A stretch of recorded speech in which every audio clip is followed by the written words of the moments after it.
Day 6 of 30 of talking to the camera, the journey. What is on my mind today is the concept of authenticity, which really, when I think about why I set out to start doing this challenge in the first place, is to get used to one, shipping, just putting things out in a public domain from a content perspective. And then two, is being able to speak and sit here on camera and just do it naturally. Meaning, I'm not overly planning things. I'm not trying to force a certain type of personality on camera. Basically, what you see is what you get. And bringing my personality out more because, as much as I like to be in that role of educating, encouraging, teaching where I can and what's relevant, but I also like to just have fun.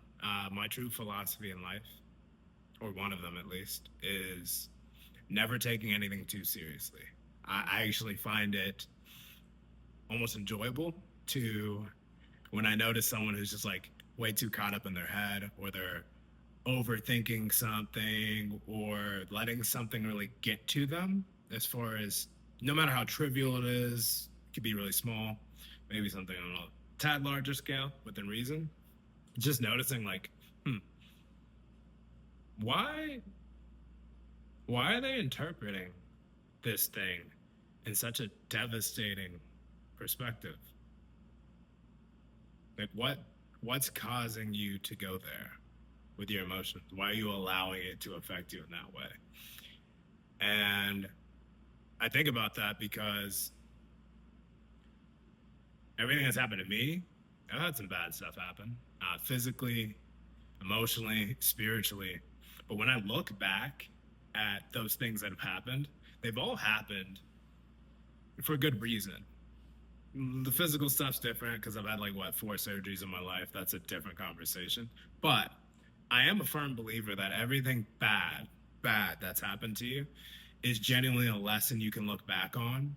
And if you don't learn from it, then yeah, you messed up for sure somewhere along the way. And I also believe that certain things, whether it's like relational or social or financially, certain patterns will continue to repeat themselves until you learn the lesson and start acting differently, breaking you out of certain habits. I feel like that's God's, or one of God's ways of trying to teach us, or saying like, hey, snap out of it, you know? But but yeah, going back to that concept, authenticity is just feeling comfortable just being here on camera, woosah, relaxing, and letting the word take over and speak. I think there's a beauty, and whether or not this performs well for YouTube or whatever, it is what it is. I'll adapt. But I think there's a beauty in setting an intention for the video or whatever you're trying to write about or whatever, and then letting God use you as a medium to speak to the people that come across this. If it's one person that sees this and it encourages them maybe to start making videos, or it encourages them to take that step towards some kind of creative act, that's a beautiful thing.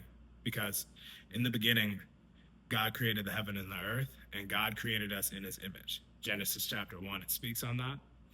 And if that's the case, then that means we were created to create, be fruitful and multiply, it says. So if we're not doing those things and we're not creating in some form or fashion, then we are, what are we doing really at the end of the day? So I've kind of come to learn creation doesn't have to be this grand, big thing. Like you just paint a large canvas. That may not be one thing. Creation could be me perceiving someone walking down the street and it triggers a memory inside of me. Or maybe I see that they're maybe not in the best of moods, or they're carrying themselves a little bit lower. Me smiling at that person, or maybe making a side comment and passing to them, as far as a compliment, even, that's creation. Because by creating in that way, I have now transferred some semblance of emotion over that person, and hopefully it impacts them positively long term. I'm just spitballing. That's just a thought. But yeah, authenticity. In order to be authentic, and show up online authentic, you have to know yourself. And the further you are from knowing yourself, how can you expect to show up in a way that's congruent with who you actually are in the first place? It's backwards. And in order to get there, you have to take some time to recognize the masks you're typically wearing in social scenarios and how you typically present yourself online, and really analyzing and sitting with that and really tracing it back to even childhood of development and certain things you're exposed to or weren't exposed to, and how now as an adult you're showing up in life in a certain way in order to prevent people from seeing or feeling those insecurities that are deeply rooted from the past. This is a topic I'm actually genuinely passionate about and talking about more. So we'll see how that flows out. But it's just a concept that, as I've been learning it from some of my mentors recently, it's made me look at people way differently. Coming from a place of compassion and deep empathy, I believe having high EQ in this life is insanely important, because everything we do in life, whether it's going after jobs, earning money, or whatever it is, it has to do with people. So in order to really get to the height of all heights of where life could lead you to, I believe being connected and learning how to connect with others is important. And that connection, again, comes from the core. And I believe learning who you are truly to its core, without all the insecurities, without all the masks in front of you. And when you can shed that and you can relentlessly, without being shameful, express that to people, no matter the medium, I believe it's that people connect with at the end of the day. So that was a thought that was triggered by a YouTube video I saw earlier today by Chris Do of The Futur. Great content. Check that guy out if you haven't seen him before. But beyond that, it's beyond just the physical, but it's really the spiritual too.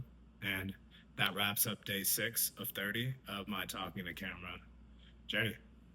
Thanks for listening.